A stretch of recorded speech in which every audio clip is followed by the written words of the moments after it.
какие ощущения от фильма, вот, и реакцию зала, вы что же сегодня слышали, то есть вот как вам?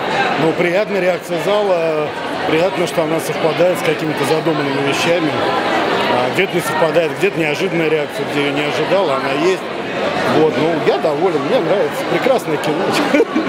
Вот, но у меня будет вопрос, были ли какие-то сложности во время съемок этого фильма, ну, может быть, какие-то забавные случаи? Ну, я всегда отвечаю всем, что никаких забавных случаев не было, потому что съемка кино – это такой беспрерывный, трехмесячный, полугодовой забавный случай. Поэтому просто если к этому не относиться как к забавному случаю, относиться очень серьезно, как правило, ничего не получается. Поэтому это все забавный случай. Да, курьезов, сложности, не знаю. Ну, сложности. Работа всегда имеет свои сложности, да. Где-то какие-то нестыковки, где-то человеческие отношения. Ну, конечно, все бывает.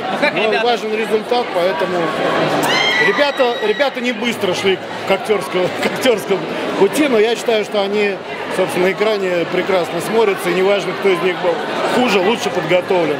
Да, я лично результатом доволен. Дальше пусть голосуют зрители.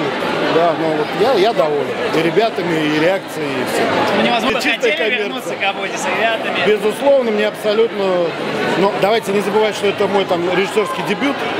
Да, поэтому я к любой работе готов вернуться. А дебют — это как первый ребенок, да. Но я готов его воспитывать бесконечно и, собственно, возвращаться к нему.